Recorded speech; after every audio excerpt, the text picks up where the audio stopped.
ভাগ্যের পরিহাসে দুই যমজ বোন বিয়ে হয়ে এলো একই বাড়িতে। 20 বছর আগে একটি বড় দুর্ঘটনায় আলাদা হয়ে যায় দুই যমজ বোন। মা বাবা পরিবার হারা দুই যমজ বোন দুইটি পরিবার পায়, কিন্তু তারা দুজনই জানে না যে তারা যমজ বোন। ছোটবেলায় তাদের দুজনে দেখা হলেও বড়বেলায় এখনো পর্যন্ত তাদের দেখা হয়নি। তবে এবার ভাগ্যের পরিহাসে একই বাড়িতে বউ হয়ে এলো দুই যমজ বোন, সুদীপা সুরূপা।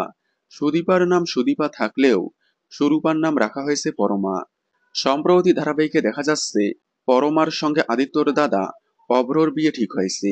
আগামী 2 দিনের মধ্যেই বিয়ে হবে অভ্র পরমার।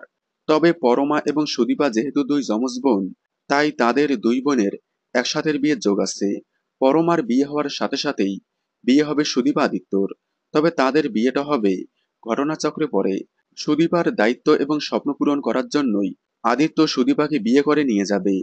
এরপরেই দুই বোন মুখোমুখি হবে চৌধুরী বাড়িতে।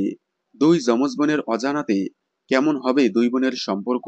যেহেতু পরমা আদিত্যকে ভালোবাসে, তাই হয়তো নেগেটিভ হতে পারে পরমা। তবে পরমা যখন জানতে পারবে সুদীপা তার যমজ বোন, তখন কি ঘটবে? আগামীতে খুবই ইন্টারেস্টিং পর্ব আসতে চলেছে, তাই কোনোভাবেই মিস করবেন না অনুরাগের ছোঁয়া। দেখুন সোম থেকে রবি ঠিক রাত 9:30টায় স্টার জলসায়। অনুরাগের ছোঁয়ার সকল আপডেট সবার আগে পেতে চ্যানেলটি সাবস্ক্রাইব করে পাশে থাকা বেল আইকনটি বাজিয়ে দিন।